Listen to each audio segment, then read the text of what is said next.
جو جو نعمتیں اللہ رب العزت نے تمہیں عطا فرمائی ہیں ان سب کے بارے میں قیامت کے دن پھر سوال کیا جائے گا۔ یہ سورہ تکاثر ہے جس میں اللہ تعالیٰ فرماتا ہے الہاکم التکاثر۔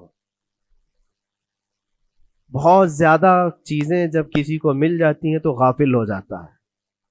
تکاثر کہتے ہیں حد سے زیادہ کوئی چیز ہو جائے، چاہے وہ مال ہو، دولت ہو، دنیا ہو، جائیداد ہو، جس طرح کی بھی کوئی چیز ہو، خواہشات ہو، جب حد سے زیادہ ہو جاتی ہیں تو آدمی کو غافل بنا دیتی ہے۔ الہاکم التکاثر، اسی سورے میں اللہ تعالیٰ نے فرمایا پھر یاد رکھو ہر نعمت کے بارے میں تم سے سوال کیا جائے گا۔ آج ہم لوگ اس سال کے آخری جمعہ میں آئے ہیں،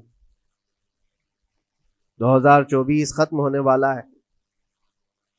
میرے عزیزوں، سب سے پہلے ہم سب کو یہ چاہیے کہ دنیا تو نئے سال کے آنے کے جشن کی تیاریوں میں ہے، گناہوں کے اڈے سجائے جا رہے ہوں گے، لوگ ادھر سے ادھر سفر بھی کر رہے ہوں گے، اہتمامات کر رہے ہوں گے، لوگ ایک نئے سال کے استقبال کی تیاریاں کر رہے ہیں۔ لیکن ایک مومن بندے کو یہ چاہیے کہ اس کے گزرے ہوئے سال کا وہ حساب بھی تو کر لے۔ حاسبوا قبل ان تحاسبوا، یہ فرمایا گیا ہے کہ اپنا حساب تم خود کر لو اس سے پہلے کہ اللہ تمہارا حساب لے لے۔ ہمارے گزرے ہوئے سال کے اندر کتنے دھکے کھائے، کتنی ٹھوکریں کھائی، کیا کیا نقصانات اٹھائے۔ سب سے بڑی بات تو یہ ہے کہ ہم نے کتنی عبادتیں کی، کتنی ریاضتیں کی، کتنی نمازیں ہماری ضائع ہوئی۔ یہ اگر محاسبہ کر لے انسان تو شاید ہو سکتا ہے آنے والا نیا سال اس کا بہتر طریقے سے استقبال ہو سکے۔ لیکن اگر صرف جشن کی تیاریاں کرتا ہے اور ہر نئے سال میں وہ اسی طرح کے دھوم دھڑاکوں سے داخل ہوتا ہے تو گزرے ہوئے سالوں کی غلطیاں اسے کبھی یاد نہیں آتی۔ اللہ تبارک و تعالیٰ قرآن پاک میں فرماتا ہے کہ تم سے ہر نعمت کے بارے میں پوچھا جائے گا، ہر نعمت کے بارے میں پوچھا جائے گا۔ حدیث پاک میں ہے، نبی کریم صلی اللہ تعالیٰ علیہ وسلم فرماتے ہیں کوئی انسان قیامت کے میدان سے اس وقت تک اپنا پیر نہیں ہٹا سکتا جب تک 5 سوالات اس سے نہ کر لیے جائیں۔ 5 سوالات میں سب سے پہلا سوال کیا ہوگا؟ اللہ تعالیٰ یہ پوچھے گا کہ میں نے تجھے جوانی دی، تو نے کہاں کہاں خرچہ کیا؟ یہ پہلا سوال ہے۔ اور محدثین و مفسرین فرماتے ہیں کہ ایک سوال کے جواب میں بندے کو 500 سال بھی لگ سکتے ہیں۔ اپنی صرف جوانی کا حساب دیتے دیتے کسی کو 500 سال، کسی کو 700 سال لگ جاتے ہیں۔ باقی کے جو 4 سوالات ہیں وہ بعد میں ہیں۔ اللہ نے صحت عطا کی تو اس کا استعمال کیسے کیا، دولت عطا کی تو اس کا استعمال کہاں کیا۔ صرف جوانی کا جواب دینے میں جب 500 سال لگ جاتے ہیں تو پوری زندگی کا حساب کیا دے پائے گا؟ اسی لیے میرے عزیزوں، جس کے پاس آج جوانی ہے یا گزر چکی ہے وہ غنیمت جانے، ایک ایک لمحے کو غنیمت جانے۔ اور ایک حدیث پاک میں آپ کو بتاتا ہوں، اللہ کے حبیب صلی اللہ تعالی علیہ وسلم فرماتے ہیں 5 چیزوں کو 5 چیزوں سے پہلے غنیمت جانو۔ اس میں سے 2-3 میں ذکر کرتا ہوں۔ حضور پاک صلی اللہ تعالی علیہ وسلم فرماتے ہیں اپنی صحت کو غنیمت جانو بیمار ہونے سے پہلے۔ آج صحت مند ہو تو اس کی قدر کرو بیمار ہونے سے پہلے۔ ہاتھ نہیں ٹوٹا ہے ابھی، پاؤں نہیں ٹوٹا ہے، سر سلامت ہے، سوچنے کی طاقت ہے، زبان سلامت ہے۔ اپنی صحت کو غنیمت جانو اور ہر دن اللہ کا شکر ادا کرو کہ مولا میری طاقت اور میری حیثیت سے زیادہ تو نے مجھے عطا کیا ہے۔ اور اگر اپنی صحت کا خیال نہیں ہے، قدر نہیں ہے، تو جاؤ کبھی کسی کینسر ہاسپٹل میں جا کر کے دیکھو، کئی ایسے لوگ ہیں جو موت اور حیات کے بیچ لڑ رہے ہیں۔ کچھ تو ایسے ہیں جو روز موت کی تمنا کرتے ہیں لیکن موت بھی نہیں۔ مجھے یاد ہے آج تقریباً 8-9 سال ہو گئے ہوں گے، ایک کینسر ہاسپٹل میں ایک ادھیڑ عمر کے شخص سے ملاقات، میں تیمارداری کے لیے عیادت کے لیے جایا کرتا تھا۔ اس شخص نے بستر پر لیٹے لیٹے کہا اس کے گردن میں ایک ایسی عجیب قسم کی کینسر کی پھنسی تھی جس سے ہمیشہ خون اور پیپ رستا رہتا ہے، کافی دنوں سے ہاسپٹلائزڈ ہے، لیکن اس کی جو گڑ گڑاہٹ دیکھا اور ریکویسٹ میں نے سنا، کہا کہ حضرت صرف اتنی دعا کر دے کہ میرا سر اٹھے اور میں سجدہ کر سکوں، اس لیے کہ جوانی میں نے سجدے نہیں کی، اللہ کے عبادت نہیں کی، اور آج شدت سے خواہش ہوتی ہے کہ میں عبادت کروں یا سجدہ کروں، لیکن سر اٹھاتا ہوں تو یہاں سے پیپ اور خون شروع ہو جاتا ہے، اب وہ طاقت نہیں ہے۔ اس دن میرے دل پہ یہ بات لگی، کیا سچ فرمایا میرے آقا صلی اللہ علیہ وسلم نے، اپنی صحت کو غنیمت جانو بیمار ہونے سے پہلے، کہیں ایسا وقت نہ آئے کہ تم سجدہ کرنا چاہو لیکن تمہارا سر اٹھانے کے قابل بھی نہ رہے، تمہارے پاس وہ طبیعت بھی نہ رہے۔ ایک یہ تو پہلی چیز ہے۔ دوسری چیز، نبی مکرم صلی اللہ علیہ وسلم ارشاد فرماتے ہیں کہ تم اپنی جوانی کو غنیمت جانو بڑھاپا آنے سے پہلے، جوانی کو غنیمت جانو بڑھاپا آنے سے پہلے۔ آپ کو پتا نہیں ہے بڑھاپا کیا ہوتا ہے؟ بڑھاپے میں صرف خواہشیں رہ جاتی ہیں، کرنے کی تمنا رہ جاتی ہے لیکن طاقت نہیں رہتی۔ بڑھاپے کے اندر اعضاء ڈھیلے ہو جاتے ہیں، نہ وہ صحیح ڈھنگ سے پوری عبادت کرنے کے قابل رہ جاتا ہے، بلکہ وہ سوچتا رہ جاتا ہے کہ کاش میں اپنی جوانی میں اتنی نمازیں پڑھ لیا ہوتا، اتنی تسبیح پڑھ لیا ہوتا، لیکن کر نہیں پاتا۔ اسی لیے اللہ کے نبی صلی اللہ علیہ وسلم نے فرمایا بڑھاپا آنے سے پہلے اپنی جوانی کی قدر کر لو، اور اتنی تیزی سے یہ جوانی جاتی ہے پتہ بھی نہیں چلتا، بہت تیزی سے گزر جاتی ہے۔ جوانی ایسا شباب ہے کہ یہ بجلی کی طرح بھاگتی چلی جاتی ہے، کیونکہ جوان ہوتے ہی آدمی کے اوپر ایسی ذمہ داریاں آئیں، اس کو شادی کا خیال آیا، شادی کیا، بچوں کا خیال آیا، بچے ہوئے، پالنے کی بات، گھر بنانے کی فکر، بزنس کی فکر، جاب کی فکر، ان تمام چیزوں میں اتنا گھرا رہا کہ جوانی نکل گئی، بال سفید ہو گئے، پتہ ہی نہیں چلا، بڑھاپا آ گیا۔ اور اس کے بعد بڑھاپے میں اس کو احتساب کرنے کا موقع ملے تو وہ سوچتا ہے کہ میرے پاس جوانی کے اتنے سال تھے، کاش میں عبادت کیا ہوتا یا کچھ کر لیا ہوتا۔ لیکن ایک بات یاد رکھو، گیا وقت پھر ہاتھ آتا نہیں، سدا دور دورہ دکھاتا نہیں۔ سب سے قیمتی چیز دنیا کی یہ وقت ہے جو گزر جاتا ہے۔ آج کا جمعہ پھر ہم صدیوں بعد بھی یا جتنی بھی زندگی ہو یہ دوبارہ نہیں لے سکتے، یہ واپس نہیں آئے گا ہماری زندگی میں۔ 2024 کا یہ آخری جمعہ ہے، پوری دنیا سر پٹک لے دوبارہ یہ جمعہ واپس نہیں لا سکتی گزر جانے کے بعد۔ یہ نظام کائنات ہے، وقت گزر رہا ہے۔ الوقت کالسیف، یہ وقت تلوار کی طرح ہے، اس کو تم کاٹ دو ورنہ یہ تمہیں کاٹے گا۔ تیسری چیز رسول پاک صلی اللہ تعالی علیہ وسلم ارشاد فرماتے ہیں، دو چیزیں میں نے بتایا، پہلی یہ کہ صحت کو اپنی قدر کرو، غنیمت جانو بیمار ہونے سے پہلے۔ دوسری چیز ہے اپنی جوانی کی قدر کرو بڑھاپا آنے سے پہلے۔ اور تیسری سب سے امپورٹنٹ ہے، اللہ کے نبی نے فرمایا زندگی کو غنیمت جانو موت آنے سے پہلے۔ پہلے والی دو چیزوں میں تو تمہارے پاس موقع تو ہے، صحت چلی گئی، بیمار ہے، لیکن بیماری میں بھی توبہ کر رہا ہے، اللہ اللہ کر رہا ہے، چلو ٹھیک ہے۔ جوانی چلی گئی لیکن بڑھاپا ہے، بڑھاپا میں تو اللہ اللہ کر رہا ہے، عبادت کر رہا ہے، یہ دونوں میں تو موقع ہے، لیکن زندگی ختم ہو گئی، موت آ گئی، تب پھر کیا ہے؟ موت کے بعد پھر کوئی عمل نہیں، موت کے بعد کوئی عمل نہیں۔ حضرت سفیان ثوری رضی اللہ تعالیٰ عنہ کی وہ بات مجھے یاد آتی ہے، ایک جنازہ جا رہا تھا اور اس جنازے کے پیچھے ایک 8 سال کی بچی روتی ہوئی جا رہی تھی، اس کے باپ کا جنازہ تھا، بہت رو رہی تھی، بہت گڑ گڑا رہی تھی۔ کیا جملہ کہہ رہی تھی؟ کہتی تھی کہ ہمارے گھر پر آج مصیبت آئی ہے، اس سے بڑی مصیبت کبھی آئی نہیں، بہت بڑا صدمہ ہے، بہت بڑی مصیبت ہے۔